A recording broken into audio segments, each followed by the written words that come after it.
Saludos docente, mi nombre es Ana Cecilia Roales Elguín y a continuación hago mi respuesta a la actividad planteada.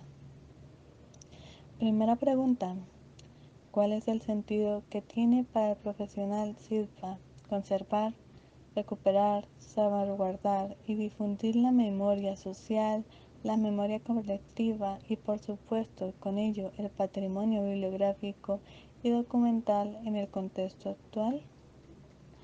El estudiante SISBA tiene el deber de protección de documentos que tienen valor histórico y conocimiento del pasado, que tiene como fuente la memoria y de la que nos habla. Los escritos son expresados y registrados por los individuos y las comunidades de diferentes formas, haciendo uso de diversos lenguajes según su contexto, intención. Posibilidades tales podrían ser los relatos, las expresiones orales, los textos literarios, ensayos, textos periodísticos, documentos, fotografías, textos digitales, audio y video, entre otros. Tienen que saber que todas estas colecciones se van sumando a un engrosado conjunto de obras patrimoniales. Pero, ¿por qué registrar y acumular este conocimiento del pasado? ¿Cuál es el largo sentido de recuperación y organizar esta conservación y difundir el patrimonio? Pues bien, por un lado, gracias al registro de conocimientos, este puede circular y generar nuevos conocimientos al ser llevado de un lado a otro, de un tiempo a otro, de un individuo a otro. Esta dinámica permite a los individuos conocer, aprender de otros a lo largo de la historia y de las comunidades conocer creencias, actividades y desarrollo de otras comunidades. En este proceso también conocerse entre otros y conocerse uno mismo a lo largo de la historia. Y si no se toma medidas para recuperar, organizar y conservar el patrimonio, simplemente no se puede preservar la recuperación, el conocimiento y tampoco su circulación para las nuevas y futuras personas que vivan en este tiempo. La segunda pregunta estaría en definir, de acuerdo a una expresión previa, qué patrimonio documental o archivístico consideras que el país debe preservar. Un ejemplo de esto es el documento original del Acuerdo de Paz firmado y guardado por el gobierno. Después de su elección, argumente y analice con qué bases y contenidos estudiados y por qué este documento bibliográfico archivístico es considerado patrimonial, y a continuación plantee las redes que cuenta con la memoria y el documento seleccionado, haciendo uso de sus conocimientos adquiridos tanto en la unidad 1 como en la unidad 2. Finalmente, exponga usted como profesional de información cómo puede aportar a este proceso. Bueno, para iniciar, un documento que se preserva y no solo afecta al país, sino a gran parte del mundo, el cual protege los derechos humanos, es la Carta Magna, la cual fue origen de parte importante en la Constitución de 1991 de Colombia. Pero para entender de qué trata, debemos saber dónde inició y qué nuevas leyes proponían para su época. La Carta Magna es un documento realizado por el rey Juan Sin Tierra de Inglaterra. Este documento se lo entregó a los nobles ingleses el 15 de junio del 2015, en la que prometía respetar a los fueros e inmunidades a la nobleza, y no disponer la muerte ni la prisión de los nobles, ni la confiscación de sus bienes, mientras aquellos no fueran juzgados por sus iguales. La Gran Carta, también conocida como Carta Magna Liberatium, es un documento inglés aceptado por el rey Juan Sin Tierra ante el acoso de los problemas sociales y las graves dificultades de política del exterior. fue elaborada después de tensas complicaciones y reuniones con el subrey, después de muchas discusiones entre los nobles de la época. La Carta Magna fue finalmente sancionada y por el rey Juan I en Londres del 15 de junio del 2015. Pero, ¿qué contenía la Carta Magna en aquella época? Lo primero que aparecía era que el pueblo, el Estado, se liberaba de la Iglesia en sus decisiones de protección y en otras decisiones, ya que era muy conocido que en aquella época la Iglesia tenía gran poder sobre todas las decisiones y leyes que se proponían en los reinos. Otra ley que defendió la Carta Magna fue el derecho de propiedad. Otro que por suerte las familias nobles, donde había un pariente muerto, en ese caso la mujer podía cobrar la herencia, o al menos parte de ella, y los hijos menores de edad quedaban a cargo de un tutor responsable. En otra parte, las deudas que dejaba el difunto eran mayor parte pagadas por una comisión de nobles, y lo que quedase de la deuda debía ser pagada por sus herederos. Después de esto, seguía el derecho a la justicia, que en aquella época donde los nobles hombres no poseían derecho de protección ni defensa, por eso esta ley hizo una revolución de la justicia. Ha sido importante en todas las leyes que lo siguieron. La ley que hizo un gran cambio fue la de no se puede condenar a nadie por un rumor o por una mera sospecha. Si solo es un testimonio con pruebas, se puede escuchar. Ningún hombre libre podría ser detenido o encarcelado, o en este caso privado de sus derechos o de sus bienes, sino en una virtud de una sentencia judicial y con un arreglo de una ley del reino. También el habeas corpus fue reconocido por primera vez en la Carta Magna inglesa del 2015 como una garantía contra la prisión indebida y arbitraria. La Carta Magna limitó el poder de sus monarcas de Inglaterra, específicamente el rey Juan sin tierra, que la firmó, impidiendo así el ejercicio del poder absoluto. Fue el resultado de sus desencuentros con Juan, el Papa y los nobles ingleses sobre la prerrogativa del soberano. De acuerdo a los términos, la Carta Magna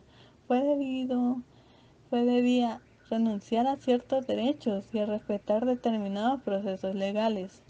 Ya el rey no poseía todo el poder absoluto de su reino y tenía que reconocer que la voluntad del rey estaba sujeta a una ley. Se considera que la Carta Magna como el primer capítulo de un largo proceso que llevaría al surgimiento del constitucionalismo durante los próximos años venideros. Pero, ¿y qué pasó con la Carta Magna? Bueno, el desarrollo de la Carta ha pasado durante mucho tiempo, y así es que hace 28 años la Constitución colombiana cambió por tercera vez, dando derechos de protección a sus ciudadanos, siendo un guerrillero llamado Antonio Navarro, un reconocido líder conservador, Álvaro Gómez, y otro liberal, Horacio Serpa, en su calidad de copresidentes de la Asamblea Constituyente, promulgaron en coro y en medio de inmensa expectativa el inicio de la vigencia de una nueva carta política para el país, que sustituiría la de 1886, sin duda, una carta magna que ha dado la talla y es pilar de la democracia.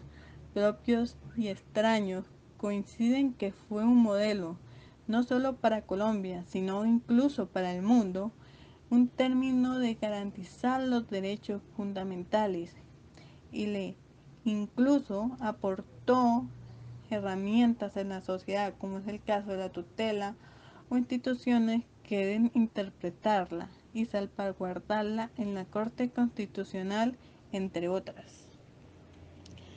Tras su promulgación, no han faltado los intentos de echar abajo esta carta y todos los derechos que ha proporcionado a su pueblo. Muchos de sus avances, sobre todo en el terreno de los derechos humanos, pero con altas y bajas, la Corte Constitucional ha logrado defender su espíritu. Pero, ¿podemos considerar que la Carta Magna es un documento patrimonial? Sí, confirma que un documento patrimonial es todo documento que se ha generado en cualquier época y que ha reunido en el ejercicio de su función por cualquier organismo o entidad de carácter público. Las personas jurídicas en cuyo capital participe mayormente el Estado u otras entidades públicas son aquellos documentos que la ley protege. Es así que la Carta Constitucional, nuestra Carta Magna, no solamente es un documento patrimonial para los colombianos, sino también un documento patrimonial para este mundo en el que el desarrollo tecnológico nos ha permitido existir y conocer nuestros derechos. Como profesional, este documento ha sido gran parte de ayuda, no solamente por mis derechos como humano, como persona y como mujer, sino también como profesional en ciencias de la información y documentación, archivo y bibliotecología, donde no solamente hay protecciones de los documentos, que ya no se pueden elegir ciertos documentos para guardar y otros no, aunque tengan casi el mismo valor, y haya un poder para interpretar el derecho de autor, también ha sido importante para nuestras actividades diarias. Muchas gracias. Con cariño, Ana Cecilia Ruales Holguín. Respondiendo a la segunda pregunta, hemos escogido la Carta Magna de 1991, que es sin duda un documento que se debe preservar, dado que de alguna u otra manera se considera que la Constitución del 91 es el escrito que emana más justicia y respeto a diferencia de las anteriores. En este aspecto se debe destacar que para la Constitución que hoy nos rige tuvo que pasar por otras normas y disposiciones que realmente no cobijaban al pueblo colombiano en aquel entonces. Hoy por hoy y desde 1991 debemos sentirnos dichosos por tan magnífico escrito cubierto de equidad, respeto e igualdad hacia cada colombiano. De allí la gran importancia de preservar al máximo inigualable patrimonio, el cual concede unas disposiciones, normas, derechos, deberes que cada morador debe tener en cuenta para vivir y convivir en ambientes de sana armonía.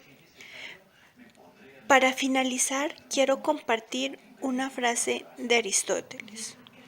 Los archivos son una magistratura esencial para el funcionamiento de un Estado ideal. Gracias. Buenas tardes, mi nombre es Juliana Isabel Sarchicolimba, pertenezco al grupo séptimo de la materia Patrimonio Documental y Bibliográfico. Respondiendo a la pregunta número 1, pienso que el profesional de ciencias de la información, documentación, bibliotecología y archivística, en estos tiempos, con el aumento de la información, que por cierto va a pasos muy agigantados, tiene una importante misión, la cual es preservar, cuidar, proteger el patrimonio documental y bibliográfico, patrimonio que nos permite saber de dónde venimos, nuestro presente y hacia dónde vamos como sociedad. Por ello, la gran importancia de llevar a cabo tales acciones de forma responsable, respetuosa y por sobre todas las cosas con mucho amor a la labor que como profesionales se va a desempeñar. La palabra patrimonio es sin duda una palabra que evoca superioridad ante un aspecto determinado. Y en este caso, el profesional debe llevar el mensaje al más mínimo rincón, que la información es el activo más importante en cualquier ámbito, dado que sin ello seríamos una sociedad en completo desconocimiento e incertidumbre. Por lo anterior, el patrimonio documental y bibliográfico debemos empezar a preservarlo desde nuestros archivos y bibliotecas municipales, llevando mensajes de la buena nueva, ya que estos recintos son los que nos permiten seguir intactos y llevando nuestras distintas culturas a diferentes lugares del mundo y por supuesto cambiando la idea que para muchos son lugares sin la más mínima importancia dentro de la sociedad y sobre todo los archivos, el lugar abandonado de cualquier entidad.